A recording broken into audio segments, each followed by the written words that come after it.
Welcome to the Art of Listening to Your Body podcast.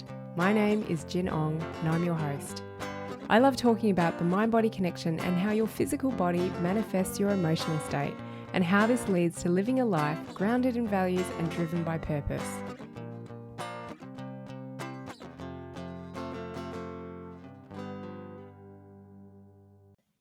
Let's talk about the emotions of the hips and pelvis.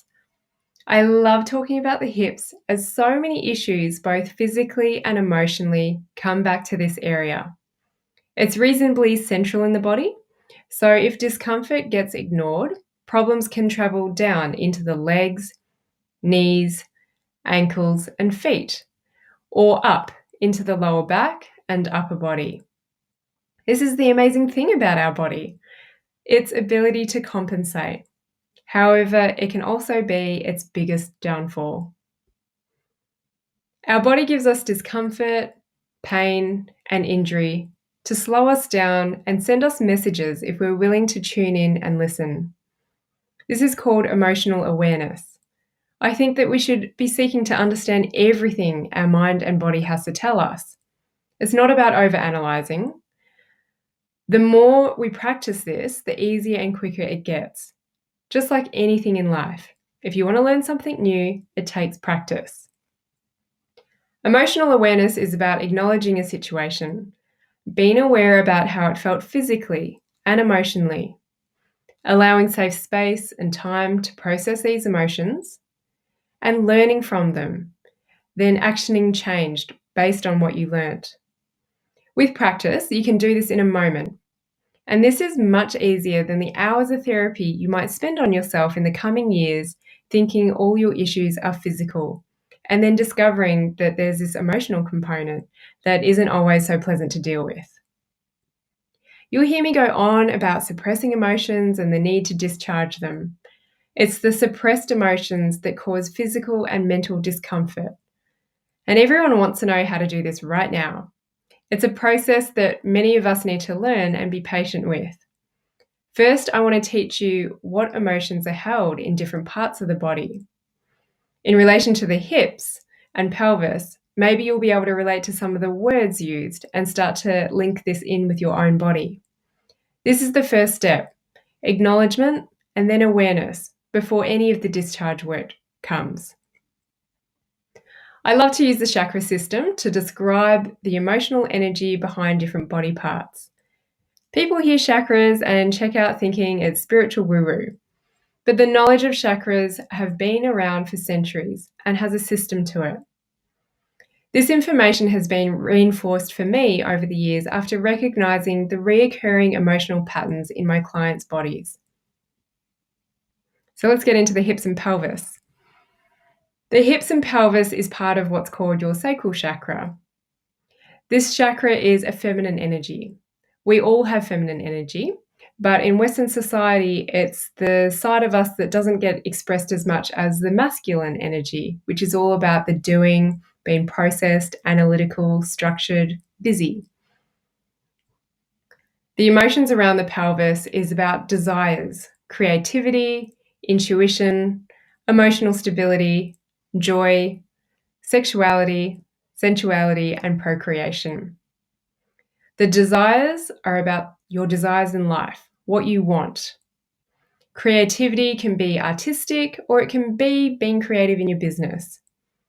Intuition is trusting yourself to take action when it feels right or to move away when something feels wrong. Emotional stability is the ability to express and own your emotions, to have these nurtured as a child and adult as just emotions, neither good or bad. Joy is about your joy for life, your ability to have fun. Sexuality and sensuality and procreation. This is about sexual expression, sexual identity, libido, and fertility. The hips is what physically moves us forward in life, to put ourselves out there and embrace change. So the hips are what expresses all of those desires and makes them happen. The hips and pelvis love movement, freedom, and healthy boundaries. This is something we all need in life. The demons or the negative emotion that can affect the hips, pelvis, and sacral chakra is guilt. Feeling guilty about the desire to want things in life. Guilt about spending time on your hobbies and your creative endeavors. Guilt about having fun or expressing yourself emotionally. Guilt about this because maybe it made someone feel bad. And then sexual shame and guilt is also another big factor. The overall theme of the hips and pelvis is relationships in life. Parent relationships with your mother, father, and siblings. Something that comes up around this can be general issues with these relationships, not getting along with them, but also experiencing divorce or separation as a child and seeing how your parents handled this. Even seeing your parents go through separations as an adult and maybe seeing all the multiple relationships they've had and not necessarily approving of their partners. This is something that can affect you. Sibling issues can be the feeling of favoritism or even the hate that your sibling got all the attention because they were the problem child. Intimate partner relationships. Issues with this can be people staying in relationships that they know doesn't serve or support them anymore, or the desire to have a relationship and the inability to attract the right partner. This can be a result of your own inability to express your desires and wants for fear of rejection, or having repeated issues from past relationships that you're yet to work out, or the lack of trust in yourself that you actually deserve a loving and supportive relationship. Because the pelvis houses the reproductive organs, it's also about sexuality, sensuality, and procreation. On the fertility front, it can be about the desire to have children, but maybe a lack of trust in your ability to actually fall pregnant or to have a family, or the inability to actually have children because of fertility issues. It can also be about your relationship with your children. It can have to do with relationships with your colleagues at work, friends, your social structure, and even yourself. This is about how much you support yourself to fulfill all of these feminine aspects of desires, creativity, intuition, emotions, sexuality, and sensuality. This area also represents how comfortable you feel about money, the relationship with money, the energetic exchange, the want for money, being willing to receive it, and to part with it as well, to invest in yourself. It also ties in with contracts such as work contracts, mortgages, and commitment like marriage and divorce. The left and right side, or feminine and masculine energies, also give some insight. If you're having left-sided issues, it can have to do with the females in your life or your lack of expressing your feminine energy around creativity, intuition, and emotional expression.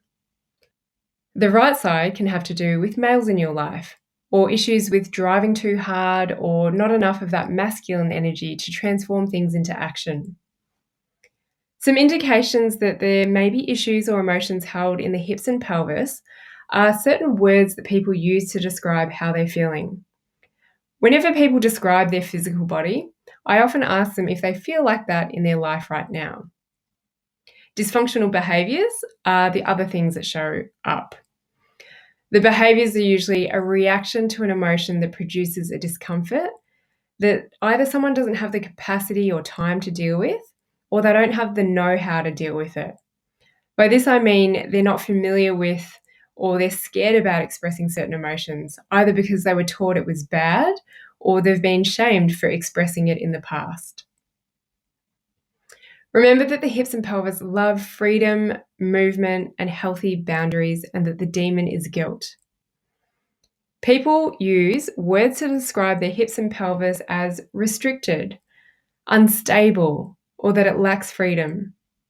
In dialogue, they might talk a lot about how guilty they feel about certain things in their life. The question that often stumps people is when I ask them, what do you do for joy or fun?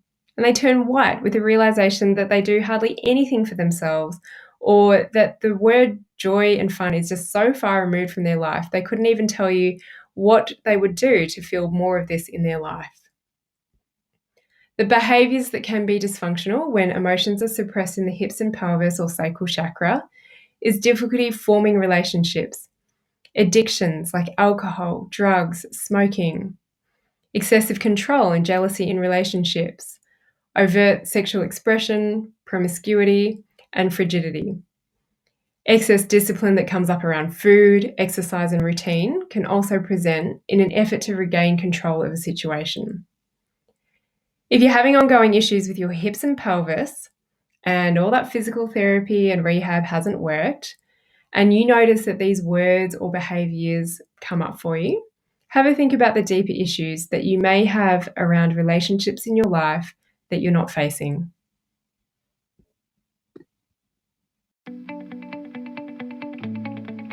Thank you for listening to the Art of Listening to Your Body podcast.